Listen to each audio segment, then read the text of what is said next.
So for this video, guys, we're going to go and show you how we can do a blitz, which is a classic overload blitz.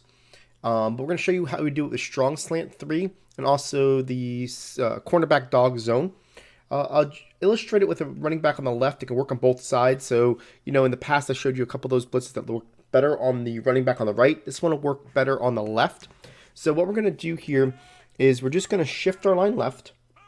Then we're going to crash up and we're going to quarterback contain. Okay.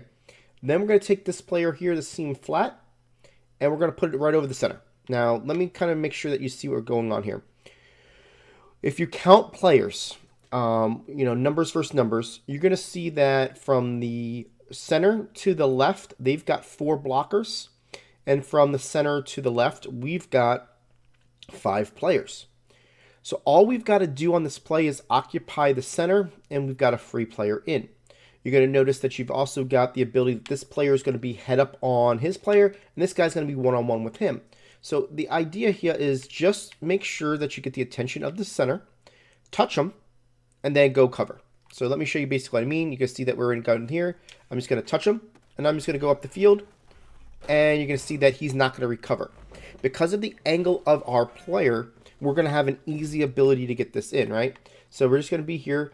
We're going to be able to touch our number 66. And just by touching him just enough, he's not going to be able to get that linebacker coming in. You're going to see that there's one linebacker that takes a little bit longer, and that's the player right... Oop, oh, my bad. Let's try this again. That's this player right here, which is actually going to be our free safety that we put in there, Allen. And what he's going to do here is he's going to be a little bit of a delay just because we're going to jump onto that center. Once we do, you're going to see that at this point, 74 is going to make a decision. Do I go after the linebacker or the defensive tackle in front of me? Because the running back has to take the outside player. He's going to take the first guy. You can see all these guys are walled. And because of that, we're going to be able to get in this pretty easily, right? So just by touching that guy and releasing, you're going to have a really good opportunity. So again, we're going to shift line left, crash up, contain, move this guy over, put him over this player, right? And what you're going to want to do here is definitely put your 2 players in deep halves. A lot of times what you're going to do is if there's nobody over here, you're in good shape. You don't really have to move that guy. This guy's in good shape too when he's in his spot when it comes to defending bunch. Obviously, as you know, if somebody wants to go, you can do hard flats here. So if somebody's running anything with the running back, you have a hard flat covered there. But for the most part, you know, your responsibility is to touch and then basically play the middle or the outside. So in this instance, say there is a player on the A, right? So if we're going to touch this guy, and then we can go to the outside right here. By the time they really do anything, you know, they're only talking a few yards. You know, they're not expecting this, you know, from a standpoint of, you know, being able to get hit. So again, all we're going to do, move this guy down here. You can set your defense up any way you want, but we're going to be able to touch and go. Touch and go. Once we touch and go, we've got that guy in. Now, this can be also implemented with your cover 3. Actually, it's not your cover 3 cloud. It's going to be your cornerback blitz, the dog zone. And what we're going to do here is the same thing. Pick dog zone. And we'll pick the same bunch. It doesn't really matter.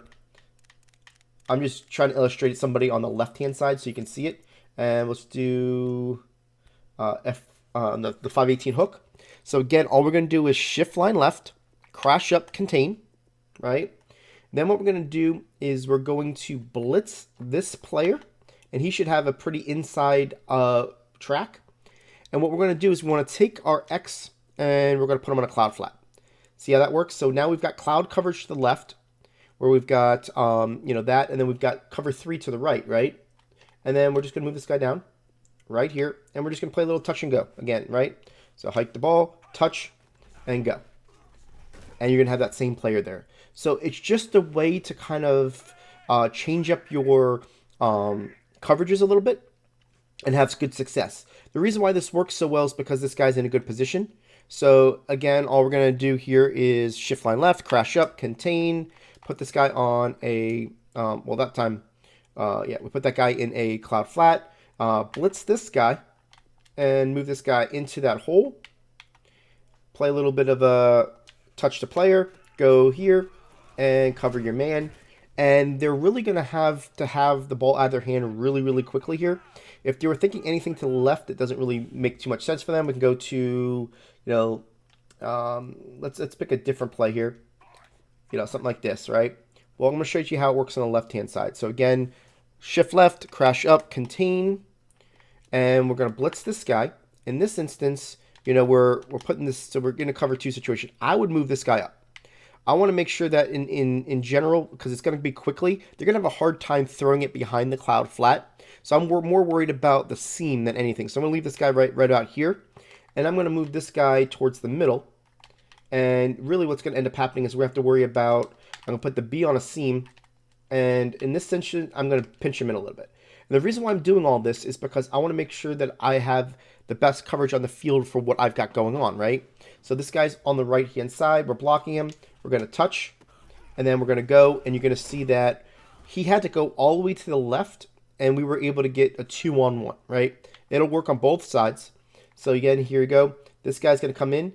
They've got to pick one or the other. Obviously, we want him to pick the inside guy because the other guy would get in quicker, but this time he was able to do that, and our guy was still able to get him because it was so quick off the edge that he was right there and just needed an arm tackle. But if not, 37 would have easily gotten the cleanup. You can see that player right there, number 80. He was going to be doing an in route. He could not go 10 yards before we sacked the quarterback, right? He's on his in. He's about to turn right now, and we're able to get to that quarterback. So you can see that this is a real nice opportunity to mix that setup in.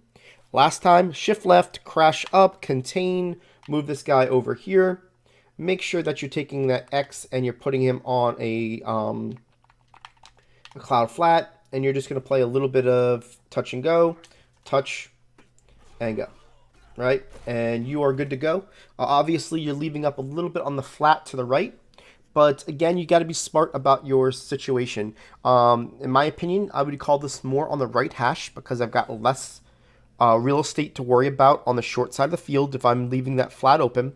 And two, I'd call this on, 3rd and 7, something that's, 3rd and anywhere to 10, 15, whatever it is, to where I know that the flat is not a viable situation if they want to get the first down, that if they wanted to settle for 3-4 yards, let them do it. Your reward is going to be much bigger than the risk of giving up 3 yards plus on a flat route.